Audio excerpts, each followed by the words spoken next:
So if everyone just click on that they know it's being recorded, and we will get the evening going here. So, good evening, everyone. Thanks for taking time to join us tonight. I know the evenings can get busy, so it's great to see such a strong turnout. My name is Mark Hinton, Town Councilor Representative for the Urban Forest River Corridor Advisory Committee, and I'll be guiding the evening. Even though we're virtual, this initiative is very much hands-on. The Bare Roots Tree Planting Program is all about coming together as a community to create something that will have a lasting impact here in Carleton Place. I'd like to recognize Jim McCready, who's been instrumental in making this Bare Root Tree Program in Carleton Place. Jim is a registered professional forester, a certified arborist, and a longtime member of the Urban Forest River Corridor Advisory Committee. And we are very, very fortunate to have his experience and leadership. And again, thank you for that, Jim. And some of you may know Jim is a former Citizen of the Year here in Carleton Place as well. I'm also pleased to introduce Liam McIntosh from the Carleton Place Public Works Department. Jim and Liam will walk us through the planting process and share some of the practical tips so everyone feels confident getting involved when you pick up your trees. We'll keep things fairly relaxed, cover a few key points, and leave time at the end for any questions. Two ways that you can put your questions in. At the bottom, there's a chat button. At any time you have a question, if you want to click on the chat button, you can put your question in. And at the end of the presentation, I'll go back to those and answer all those questions. Or there's a react button where you can put your hand up. So I'll get to those at the end as well. But the easiest way is using the chat function. As you have the question, I'll get to them at the end. So thanks again for being here and supporting something that really makes a difference here in our community. And I'll turn it over to Jim. Good evening.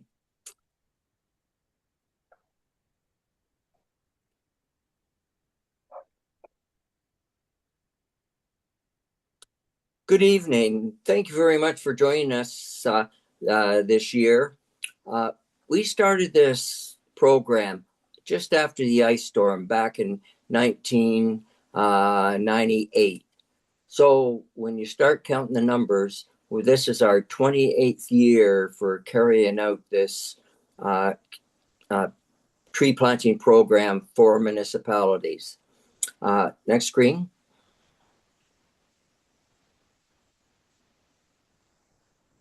I'm going to give you a chance to read this over, the importance of what you are doing for the community by planting a tree, the importance of trees in town. And like I told you before, this is our 28th year for planting. And it started after the ice storm in 1998. We got into planting at that time because there was a number of people that lost trees in the ice storm.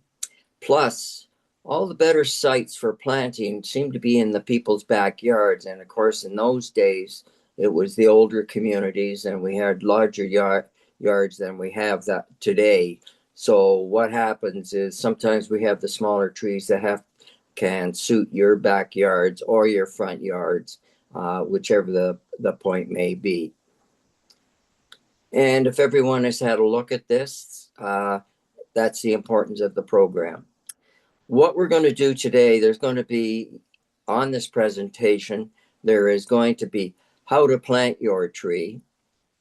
And that is the planning and everything you have to do when you want to plant a tree. More important, once that tree is planted, how you take care of that tree, whether it be watering, fertilizing, or pruning. And these are steps that you can take to protect that tree once it's planted. Then Liam's going to get into where and when you can go if you want to plant a tree. And there's, as Councillor Mark Hinton told you, there is going to be questions. You can ask questions at the end.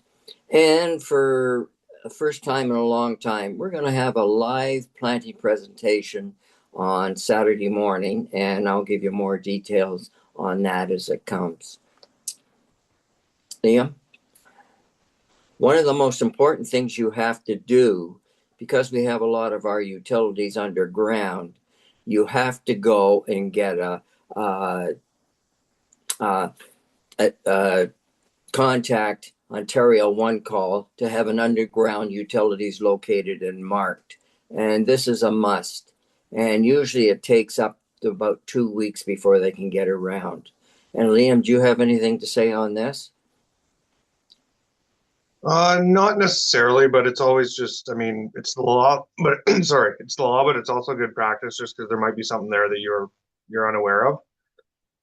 But yeah, they typically are. I mean, they've been better lately, I think, but getting into this construction season, yeah, it's about 2 weeks. So call them in as soon as possible, and then once you get everything back, then you can begin your planting process.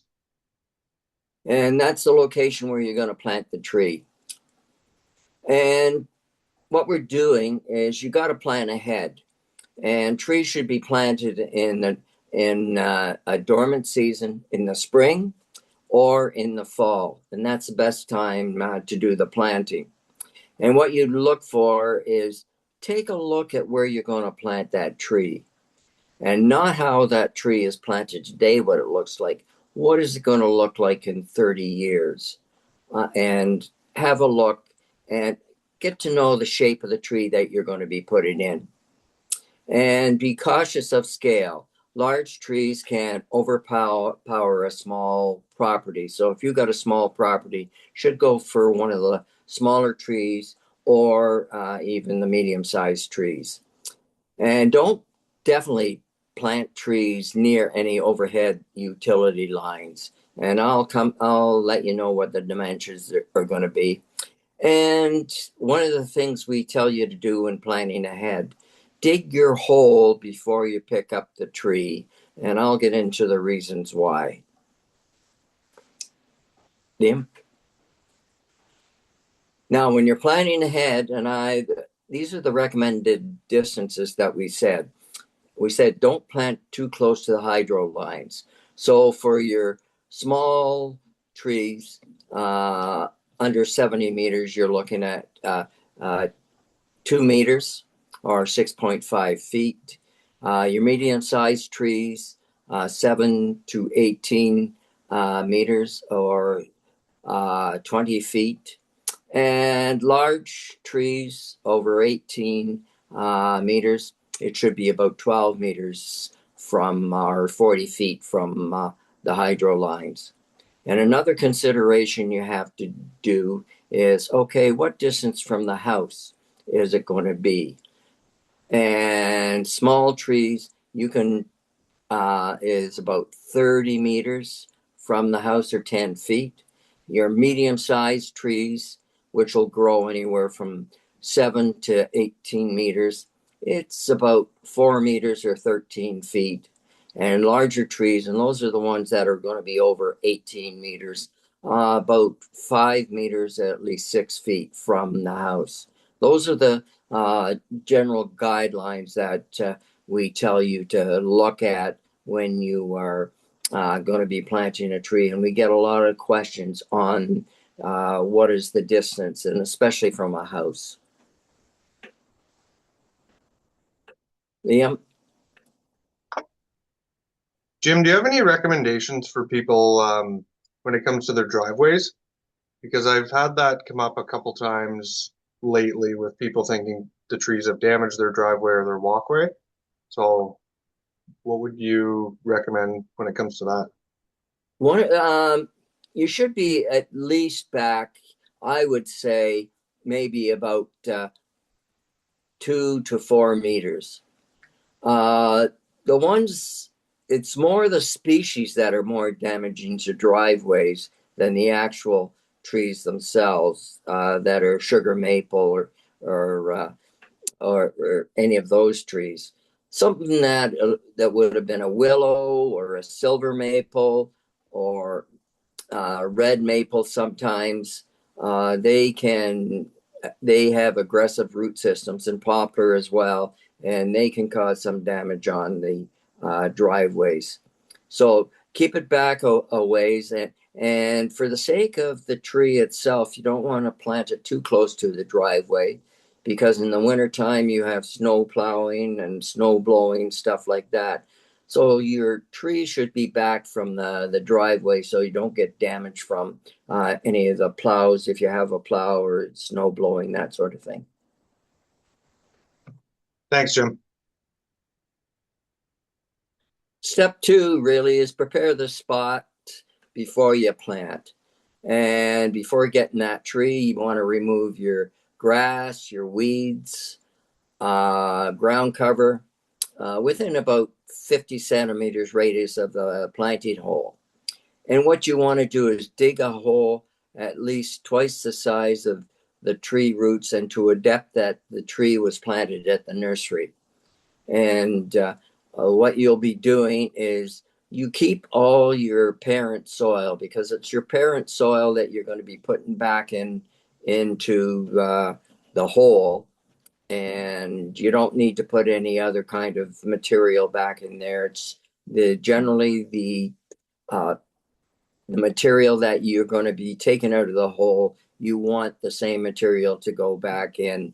And what you also want to do is roughen the sides of the hole that you dig, because you want the roots to expand out as quickly as possible into the parent soil. Liam? And minimize stress. This is when you are picking up your tree.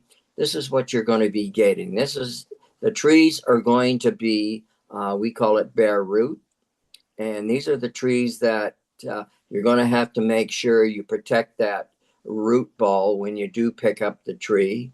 You must keep it moist and at all times until it is planted, because you don't want the fine root hairs to dry out on you. They're the important ones.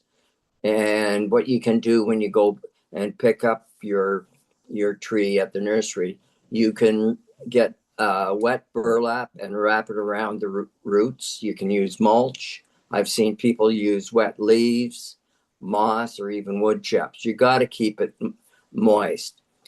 And what you have to do as well, we have folks this year, there's 2 species that we're going to get containers.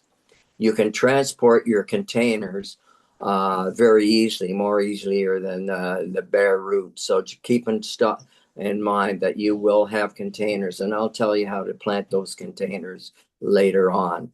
And definitely when you're transplanting or taking your tree to your planting spot, make sure you don't damage the branches while you're taking it to your hole that you've already dug. Next, preparing for root growth. You got to plant that tree as soon as you get it home. Don't leave it in the garage or what have you, and don't let the roots dry out. And what you want to do is you straighten the roots out when you get them home, and make sure they're not crossed over or what have you. And don't expose roots to direct sunlight or drying winds for more than a minute to avoid any damage. Now, those folks that are going to be getting the potted stock, right away what I'm going to tell you is make sure you take it out of the pot. And some people might laugh at this, but we have had on occasions when we had potted stock, people thought the pot that they had would break apart very readily and the roots would go out through it. This is not a case. That's a barrier for the tree roots to expand out to the soil.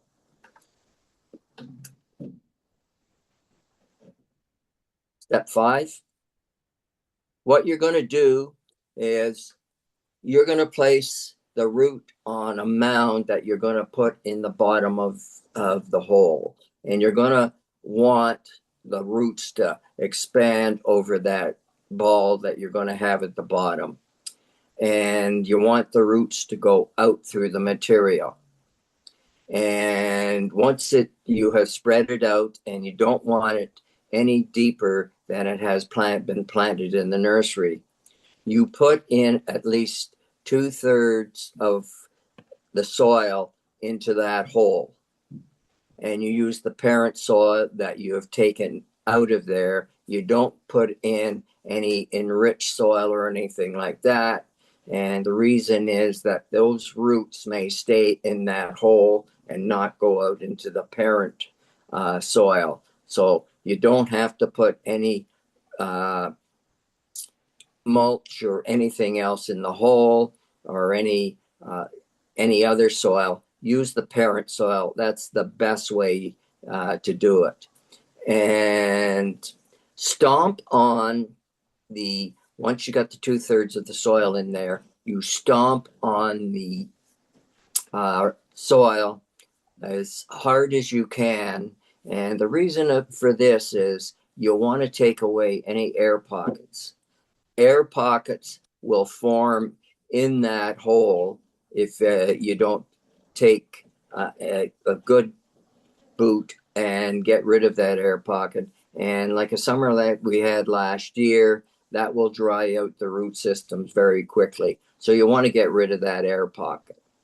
Once you have done that, you fill it full of water and let the water drain down. And then you complete your planting and putting the rest of the soil back into the hole and bringing it up to the same level it was when it was planted at the nursery. Next. Staking. What we do is we get into staking the trees around here, but studies have shown if we can have a tree that is not staked, it'll develop stronger trunks and root systems if they are not staked. But you got to ask yourself really 3 questions when you do your staking. 1, do you have strong winds where you are living? And for us in Carleton Place, it's getting more and more that we're getting strong winds. Do you have shallow soil? Most definitely here in Carleton Place, we're on the Smith Falls Limestone Plain. You're lucky to get 18 inches sometimes of soil. And then third, it's a smaller tree. Do we stake a smaller tree? And the answer is yes. And basically, these trees that you are getting, you can get away with staking with just 1 stake. And that's about all you need. But what you do is you got to make sure that when the wind is blowing, that the stake is on the side where the wind is coming from. If it's on the other side where the wind is coming from, it'll blow the tree against the stake. You don't want that to happen because you can have some problems. What I said originally, all the evidence and studies shows that the tree develops better and stronger trunk if it is not staked. And so what we advise is, yes, because of the conditions I just told you, stake that tree, but remove it after at least 1 year. And if it's not a good growing season, leave it 2 years and make sure you remove that stake. Big important part is mulching. And one of the best things you can do for your tree is mulch with organic matter spread around the base of the tree. And this helps hold moisture, moderate soil conditions and temperature extremes, and reduces weed competition. And some of the common mulches you can use is leaf litter, wood chips, shredded bark, and peat moss. And in the nurseries, they even have a mulch pad that you can put around it. One of the things you basically do is you spread the mulch out maybe 3 to 4 inches thick. It's out about 3 feet. And basically, the most important thing you do is you leave at least 2 inches around the trunk. And that is so that air can get down there. And you don't want to put mulch up against the trunk.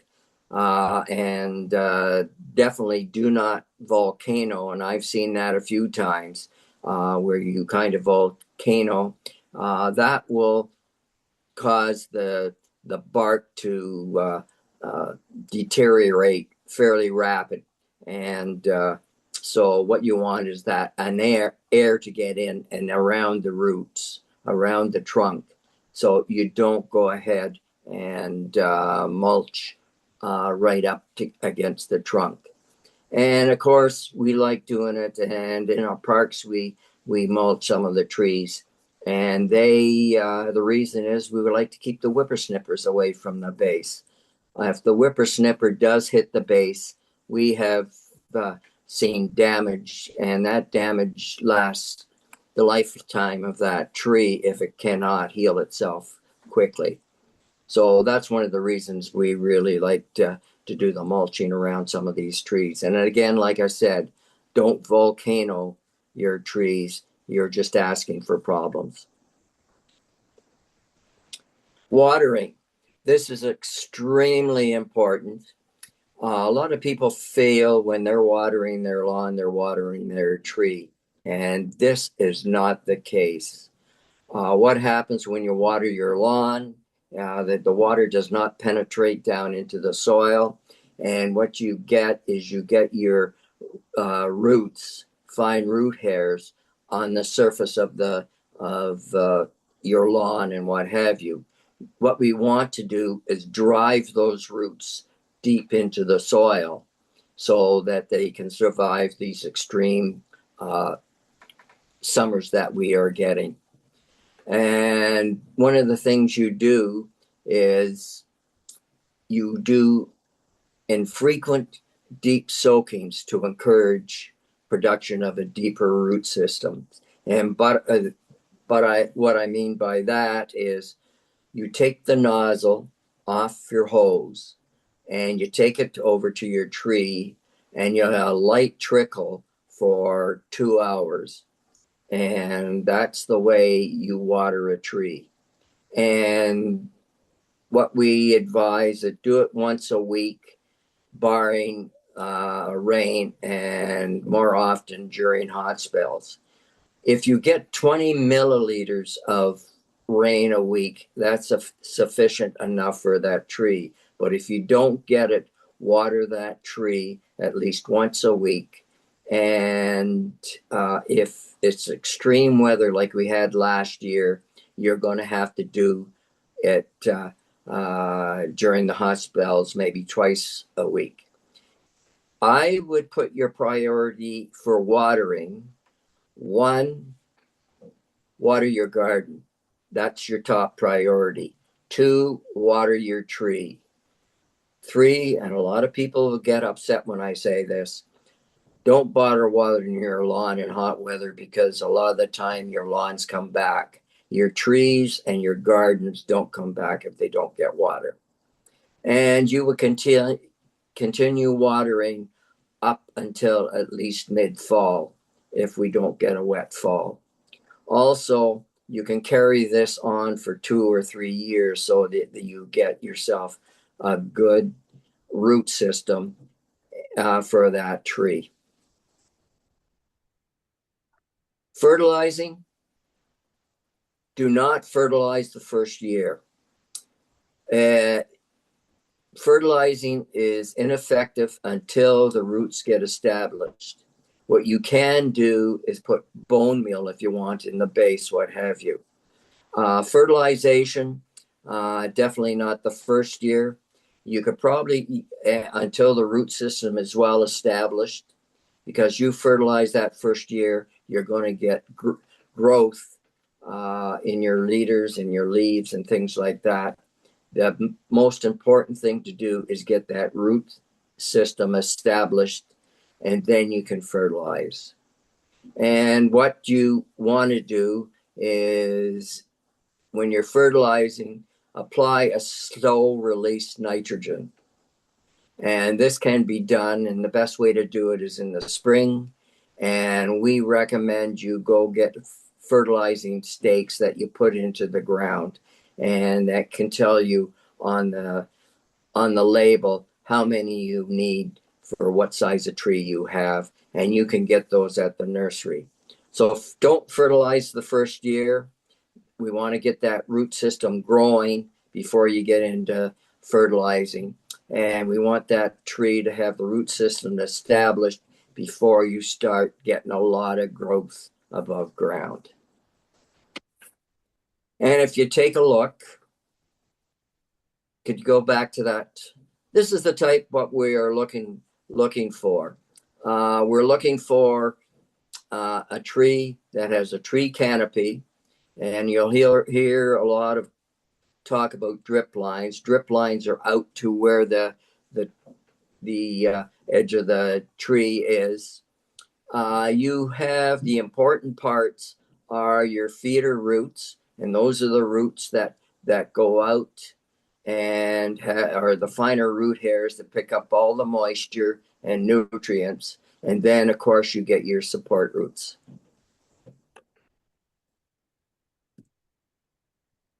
Yeah. Pruning, another very important part of maintenance. And pruning, soon as you see broken branches on that tree, you want to prune those off. And you also want to have good spacing so you have strong structures. Annual pruning, start when the tree is young. Make sure you do the pruning when you see broken branches, when you see branches that are dead or what have you. And more important, and you'll have a look at that last one, if you start seeing 2 leaders growing up, make sure you cut one of those leaders off. And I say this because you got to look at that tree when it's 30 or 40 years old. If you have those 2 leaders, you're going to have a big V in the tree. And what you're going to have to do, it gets costly in that you're going to have to put cabling in to hold those 2 leaders together, so that you don't get one of them breaking off when you have large windstorms. So watch out for those 2 leaders and make sure you cut one of those leaders off, usually the one that is smaller in size. But make sure that's very important that you prune that leader, that second leader off, so you don't get into costly cabling and that when the tree's 40, 50 years old. Liam? And take care of, prune any dead, damaged, diseased, weak, and thin branches anytime you see it. Another thing you should do is sometimes you'll get suckering and water spouts. Make sure you take and get rid of any suckers that are coming off from the base of the tree. What you want to do is get rid of those suckers, because you want the energy to go into the rest of the tree and not into those suckers that are coming out of the base. So anytime you see suckers coming out of the base of a tree, make sure that you take and trim those off and keep those trimmed off, and trim off any dead or dying and broken branches anytime you see them.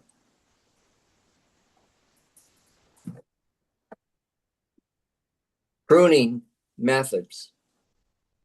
What we want is, and I've seen this a lot through town, is there is a branch collar, a ridge collar, and those hold all the cells that the tree can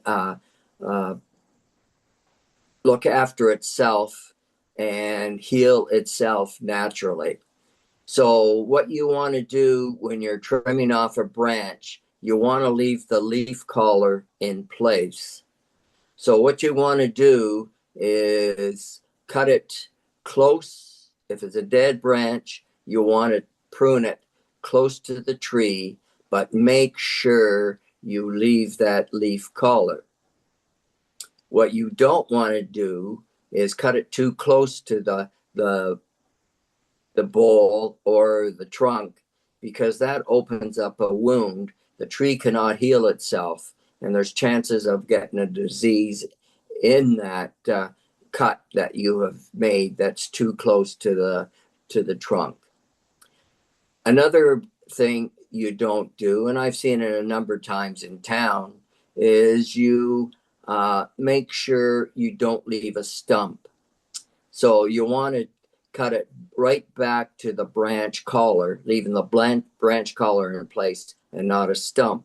Again, if you leave that stump, you're inviting disease and everything else to go into that stump, and then it goes into the tree.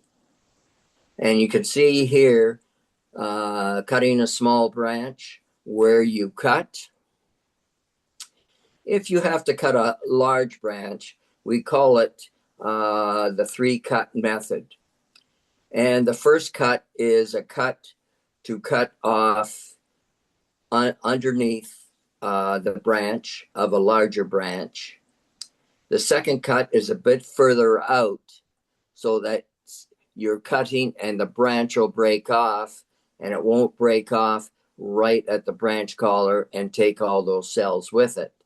So what you want is one cut underneath, second cut further out, and then you third cut right at the branch collar. And I've been asked a number of times, do you put sealant on it? The jury's out on that one. For years, the International Society of Arboriculture, which I'm a certified arborist, don't recommend using any kind of paint or that on a stub or where you have done your pruning. The reason being, you put that on there, the tree itself, its natural healing in that branch collar cannot heal properly if it's got everything on that little stump or what have you. So right now, the jury's out. No, you don't put anything on it. Saying the jury's out, there's people always working on something that they can put on these wounds once you've made those cut. But right now, the branch collar has all the cells in that it can heal itself over time, and you'll see it healing itself over a couple of years. Tree wrapping.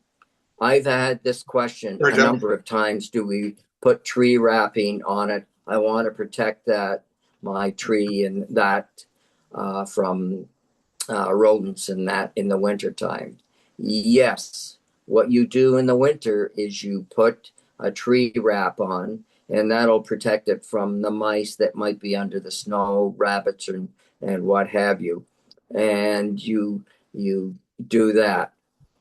What you do in the spring is you take it off, because again, that could cause problems for your bark that's on your trunk and your tree and what have you.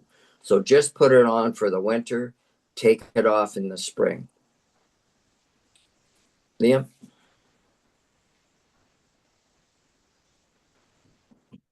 Okay, so I'm going to turn it over could, to Liam. Yeah.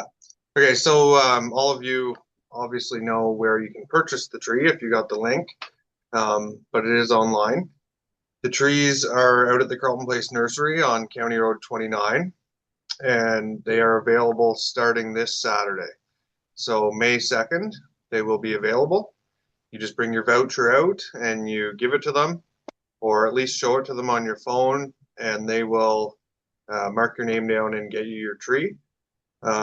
It's pretty easy process. Just do remember to bring either a recycle bin type thing or a bag with the wet mulch leaves or or anything in it, like Jim said earlier, just to make sure those roots stay as moist as possible, and then bring it back and plant it right away. And then the trees must be picked up before the end of the month. The sooner that you pick them up, the better. These trees, the easier or the quicker we can get them in the ground, the better they'll do. But that said, please wait until you have your locate before you dig your hole.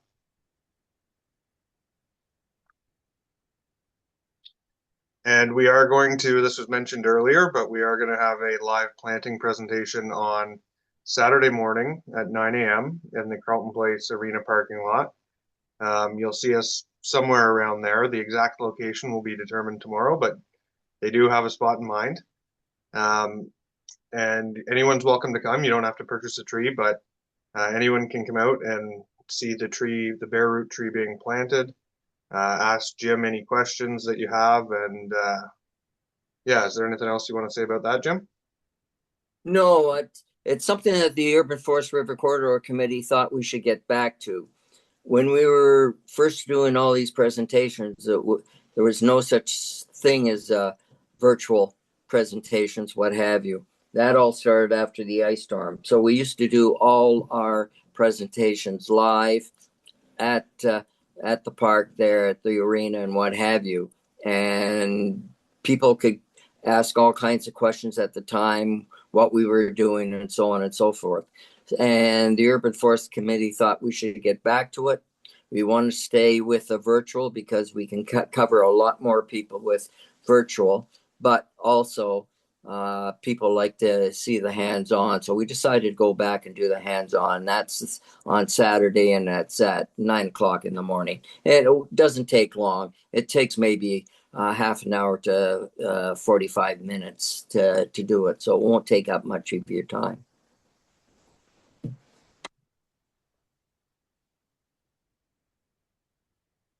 So I'll kind of touch base on this one again. There are no refunds if you do not pick up your tree. So the trees can be picked up for the whole month of May. If they aren't picked up by the end of May, the town will come pick them up and we'll try and find a home for them in a park somewhere or along a path because we don't want them to end up dying and not being planted. So I do encourage everyone to pick them up before May 30th. But if not, thank you, and the town will find a home for it somewhere.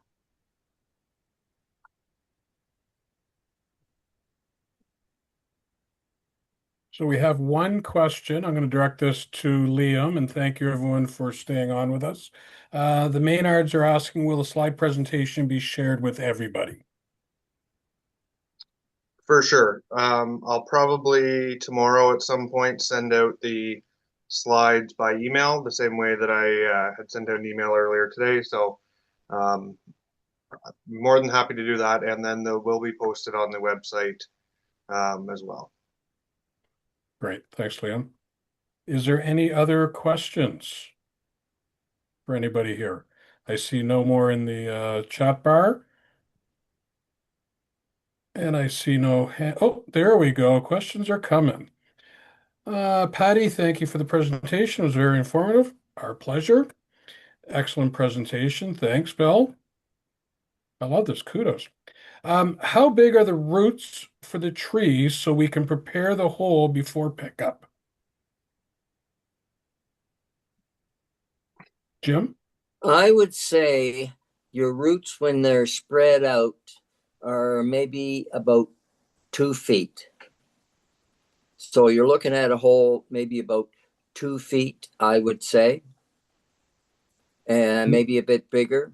You can always fill those, fill it in. It's better to have it too big than not big enough. You want to make sure you can spread those roots out, and those that are having pots, again, what you do is you get the pot, take it out of the pot, roll the pot around a bit so that you loosen up the roots because you want those roots to spread out as well. Okay. So minimum 2-foot diameter and ideally 2.5 feet. Right. Perfect. And just waiting to see if there's any other questions coming in or some more compliments on this great presentation. We love those as well. Oh, see, there we go. From Paula, do we know which types are in pots? Yes, we do. And I'll let Jim So or we Jim answer this. we do the pin cherry and the Eastern red bud. They were only available in pots. I'm going to follow up tomorrow with an email to any of those people that are impacted. But yeah, it's almost ideal to have them in pots. It's a little easier, but I'll email everyone tomorrow. Okay, great. Thanks, Jim. And we have another question from Lindsay. Lindsay would like to plant near old trees that had to come down. Is this going to be a problem? Are the trees already down? 1 second. We'll see what Lindsay says there. Well, she says that they had to come down, so I'm assuming they're down, Jim. Yep, Uh, they're down. Stumps remain. the stumps remain. No problems planting anywhere near those stumps that came down. Give them 2 or 3 feet at least. And what you'll find is the root system of the new tree that be planted may follow the root system of the trees that did come down. So it's a benefit than a negative. Okay, hopefully that answers your question, Lindsay, but if you have another one, just put it in the chat box. From William, how far apart can a Cortland and Macintosh be planted for effective pollination? We have a limited space, but plan on doing one in the front yard and one in the backyard.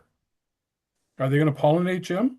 They should be in that close, I would think. With one in the front yard and one in the backyard? I would think so.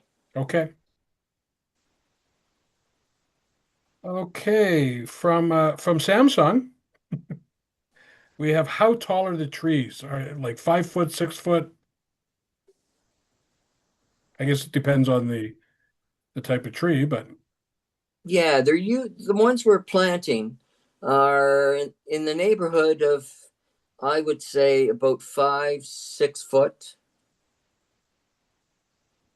okay. Yeah, I'd say around that. It seems to change year to year, just kind of depending on where the nursery gets them from, but sources them. But it's around that. Okay, great. And how deep does the hole need to be?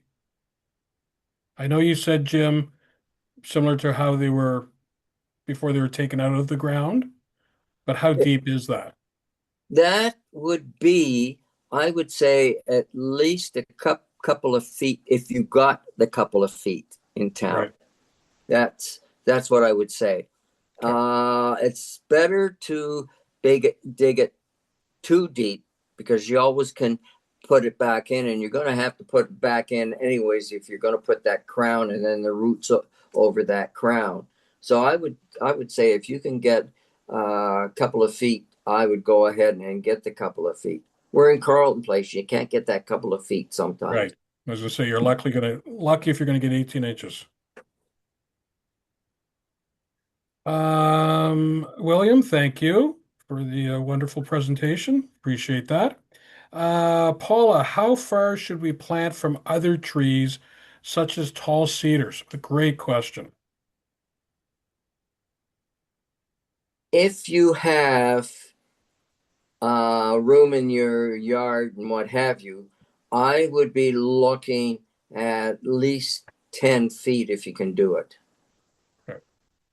Now, if you don't have the room, Jim, is it going to be detrimental to the tree you're planting? In my backyard, I planted a tree, and it was more detrimental to the hedge than it was to the tree. Oh, okay. Okay. So you got to watch. Cedar hedges don't like shade. They got to be out in the open. So if it's a cedar hedge you're talking about, try to get the tree as far away as you can from that cedar hedge. If you got the space. Yeah. Good to know. Okay. Any other questions before we close this off? I don't see any hands up.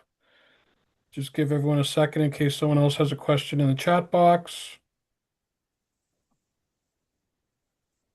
Looks like we are good. So again, thank you just a second.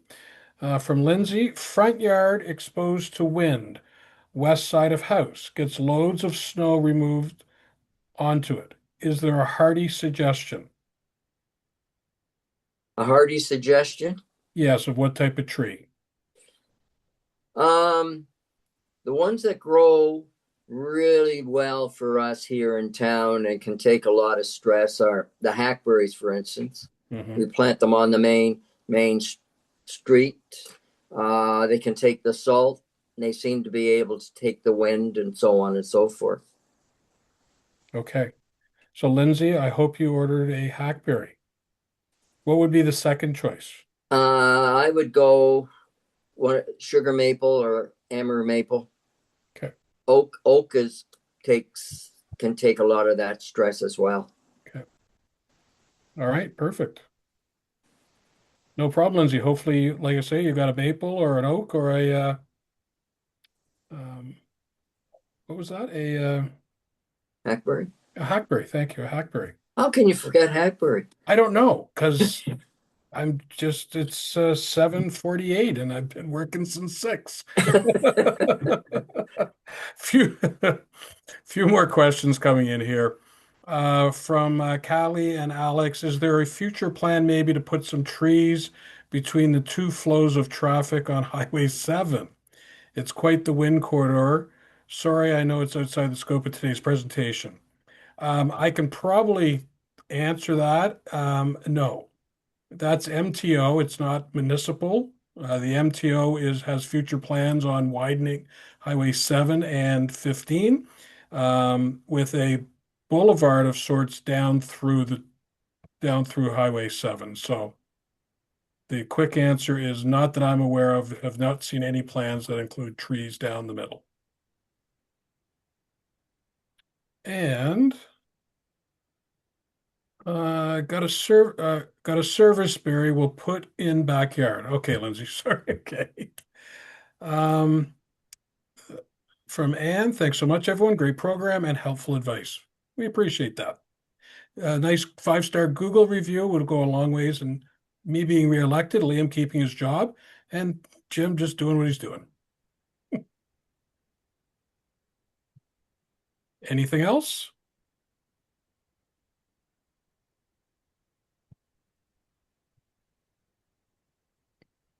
Thank you, Lindsay. Thank you very much, everybody. Really appreciate you coming on this evening, learning about the Bare Root program. And thank you very much for participating. Again, it's very important to council of our tree canopy in town. We spend a lot of time working on it to make sure that we beautify the town, and we know the value of a single tree brings to the environment and to our town. So we really appreciate your involvement in this. Thank you very much. Yeah, thanks everyone, and thanks Jim. Thanks Mark. Yeah, take care. Thank you. Montreal's up 1-0. Oh, that's too bad. Take care.